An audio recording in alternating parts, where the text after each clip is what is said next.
News Kannada ವಾಹಿನಿಗೆ ಸ್ವಾಗತ. ಯಾದಗಿರಿ ಜಿಲ್ಲೆ ಗುರುಮಿಟ್ಕಲ್ ತಾಲೂಕು ವ್ಯಾಪ್ತಿಗೆ ಇರುವ ಕಾಳಬೆಳಗುಂದಿ ಗ್ರಾಮ ಪಂಚಾಯತ್ನಲ್ಲಿ ಅಧ್ಯಕ್ಷರಾದವರು ಒಂದು ದಿನವಾದರೂ ಪಂಚಾಯಿತಿಗೆ ಬರದೆ ಇವರ ಗಂಡನು ಆದ ವೆಂಕಟೇಶ್ ಯಾದವ್ ಸರ್ವ ಅಧಿಕಾರ ಮಾಡ್ತಾ ಇದ್ದು ಅಧ್ಯಕ್ಷರ ಸದಸ್ಯತ್ವ ರದ್ದುಪಡಿಸಲು ಮನವಿಯನ್ನು ಸಲ್ಲಿಸಿದ್ದೇನೆ ಎಂದು ಜಿಲ್ಲಾಧ್ಯಕ್ಷರು ಆದ ಬೆಂಜಮಿನ್ ಆರ್ ಕಾಳಬೆಳಗುಂದಿ ಆಕ್ರೋಶ ವ್ಯಕ್ತಪಡಿಸಿದ್ದಾರೆ.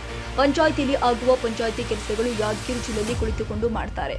ಉದ್ಯೋಗ ಖಾತ್ರಿ, ಎನ್ಎಂಆರ್ ಮತ್ತು ಎಂಐಎಸ್ಗಳು ಎಲ್ಲ ಕೆಲಸ ಪಂಚಾಯಿತಿಯಲ್ಲಿ ನಡೀತಾ ಇಲ್ಲ. ಯಾರಾದ್ರೂ ಸದಸ್ಯರು ಕೇಳಲು ಹೋದ್ರೆ ಅವರ ಮೇಲೆ ಹಲ್ಲೆಗಳು ಕೂಡ ನಡೀತಾ ಇದೆ. ಒಟ್ಟಲ್ಲಿ ಹೇಳಬೇಕು ಅಂದ್ರೆ ಪಂಚಾಯಿತಿಯನ್ನ ತನ್ನ ಮುಷ್ಟಿಯಲ್ಲಿ ಇಟ್ಕೊಂಡು ಅಭಿವೃದ್ಧಿ ಕೆಲಸ ಮಾಡದೆ ಹಣ ದುರ್ಬಳಕೆ ಮಾಡಿಕೊಂಡಿರ್ತಾರೆ.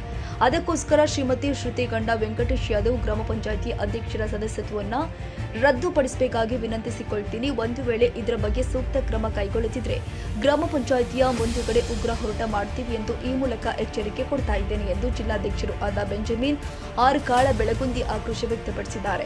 ಕಾಳಬೆಳಗುಂದಿ ಪಂಚಾಯಿತಿ ವ್ಯಾಪ್ತಿಗೆ ಬರುವ ಕೆಲವು ಊರಿನಲ್ಲಿ ಅಭಿವೃದ್ಧಿ ಕೆಲಸಗಳು ಆಗ್ತಾ ಇಲ್ಲ. ಜನರಿಗೆ ಉದ್ಯೋಗ ಖಾತ್ರಿ ಕೆಲಸಗಳು ಆಗ್ತಾ ಇಲ್ಲ. ಅಧ್ಯಕ್ಷರು ಕೇವಲ ಹೆಸರಿಗಷ್ಟೇ ಕೇವಲ ಸಹಿ ಮಾಡ್ತಾರೆ ಹಾಗೂ ಬೇಗನೆ ಹೋಗಿಬಿಡ್ತಾರೆ. ಪಂಚಾಯಿತಿಯಲ್ಲಿ ಬಹಳ ಅವ್ಯವಹಾರ ಕೂಡ ಆಗಿರುತ್ತೆ. ಕರ ವಸೂಲಿಯಲ್ಲಿ ಹಾಗೂ 15ನೇ ಹಣಕಾಸಿನಲ್ಲಿ ಮತ್ತು ಕಳಪೆ ಕಾಮಗಾರಿಗಳು ಆಗಿರುತ್ತೆ. ಎಲ್ಲ ಸೂಕ್ತ ತನಿಖೆ ಮಾಡಿ ಕ್ರಮ ಜರುಗಿಸಬೇಕಾಗಿ ವಿನಂತಿಸಿಕೊಳ್ತೀವಿ. ಸರ್, ಇಲ್ಲಿ ಕಾಳಬೆಳಗುಂದಿ ಪಂಚಾಯತಿಯಲ್ಲಿ ನೂರಾರು ಸಮಸ್ಯೆಗಳಿವೆ ಅಂತ ಹೇಳಿದರು. ಏನು ಸಮಸ್ಯೆ ಸರ್? ಪಂಚಾಯತಿಯಲ್ಲಿ ಅಧ್ಯಕ್ಷರಾಗಿ ಪ್ರಥಮವಾಗಿ ಅಧ್ಯಕ್ಷರವರು ಪಂಚಾಯತಿಗೆ ಬರೋಲ್ಲ ಸರ್. ಎಲ್ಲ ಅಧ್ಯಕ್ಷರವರ ಗಂಡನಾದ ವೆಂಕಟೇಶ್ ಯಾದವ್ ಅವರು ತನ್ನ ಹೆಂಡತಿಯ ಸರ್ವ ಅಧಿಕಾರವನ್ನು ಅವರೇ ಮಾಡ್ತಿದ್ದಾರೆ ಸರ್. ಅಧ್ಯಕ್ಷರು ಕೇವಲ ಮೀಟಿಂಗ್ಗೋಸ್ಕರ ಒಂದು ದಿನ ಮಾತ್ರ ಬರ್ತಾರೆ ಸರ್. ಈಗ ಸಿಬ್ಬಂದಿಯವರು ಕೂಡ ಅವಾಚ್ಯ ಶಬ್ದದಿಂದ ಬೈಯೋದು, ಸಿಬ್ಬಂದಿಯವರಿಗೆ ಏಕವಚನದಲ್ಲಿ ಮಾತಾಡೋದು ಮತ್ತು ಸಿಬ್ಬಂದಿಯವರಿಗೆ, ಆಪರೇಟರ್ಗಳಿಗೆ ಮತ್ತು PDO ಅವರಿಗೆ ಮತ್ತು ಬಿಲ್ ಕಲೆಕ್ಟರ್ಗಳಿಗೆ ಎಲ್ಲರಿಗೆ ಸರ್ವಾಧಿಕಾರ ಅಧ್ಯಕ್ಷರವರ ಗಂಡ ಅವರು ಮಾಡ್ತಾರೆ. ಅಧ್ಯಕ್ಷರಂತೂ ಪಂಚಾಯತಿ ಬರ್ತಿಲ್ಲ ರೀ. ಅಧ್ಯಕ್ಷರ ಅಧಿಕಾರ ದುರುಪಯೋಗ ಅಧ್ಯಕ್ಷರ ಗಂಡ ಅವರು ಮಾಡಕತ್ತಾರೆ ಸರ್. ಇಲ್ಲಿ ಯಾವುದೇ ಅಭಿವೃದ್ಧಿ ಕೆಲಸಗಳು ಆಗೋದಿಲ್ಲ ಸರ್. ತನಕ ಅನುಕೂಲ ಪ್ರಕಾರ ಪ್ಲ್ಯಾನ್ನಲ್ಲಿ ಕೆಲಸಗಳು ಇಟ್ಟುಕೊಂಡು ಎಲ್ಲ ಕಳಪೆ ಕಾಮಗಾರಿಗಳು ಮಾಡ್ತಾ ಇದ್ದಾನೆ ಸರ್. ಹಣ ದುರ್ಬಳಕೆ ಆಗ್ತದೆ ಸರ್. ಯಾವುದೇ ಮಾಹಿತಿ ಕೇಳಿದರೂ ಕೂಡ ಮಾಹಿತಿ ಕೊಡ್ತಿಲ್ಲ ಸರ್. ಒಟ್ಟು ಸರ್ವಾಧಿಕಾರ ಅಧ್ಯಕ್ಷರವರ ಗಂಡ ಅವರು ವೆಂಕಟೇಶ್ ಅವರೇ ಮಾಡ್ತಿದ್ದಾರೆ ಸರ್. ಈ ಜನರಿಗೆ ಅವರ ವರ್ತನೆಗಳು ಸರಿ ಇಲ್ರಿ ಸರ್. ಇನ್ನೂ ಒಂದು, ಈಗ ಪಂಚಾಯತಿ ಸದಸ್ಯರ ಮೇಲೆ ಹಲ್ಲೆಗಳನ್ನು ಮಾಡ್ತಾ ಇದ್ದಾರೆ ಅಂತ ಕೇಳಿ. ಯಾರು ಹಲ್ಲೆ ಮಾಡಂಗಿಲ್ಲ, ಯಾರು ಹಲ್ಲೆ ಮಾಡಂಗಿಲ್ಲ ಮೇಲೆ ಅವ್ರ ಮೇಲೆ ಹಲ್ಲೆ ಮಾಡ್ತಾನೆ ಸರ್.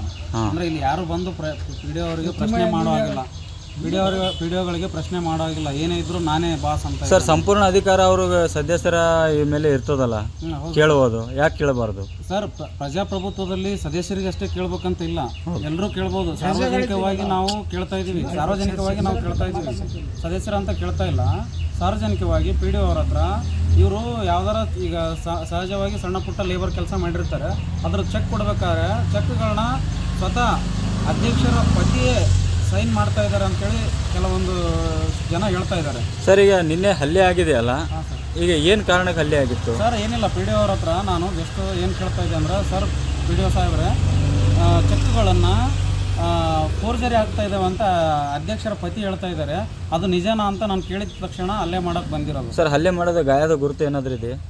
ಇದಾವೆ ಸರ್, ಸಣ್ಣ ಪುಟ್ಟ ಹೊಡೆದಿದ್ದಾನೆ. ಅದ್ರ ಬಗ್ಗೆ ಎಲ್ಲ ಹೊಡೆದಿದ್ದಾನೆ. ನಾನೇ ಕೇಸ್ ಮಾಡ್ಬೇಕು ಅಂದ್ಕೊಂಡಿದ್ವಿ.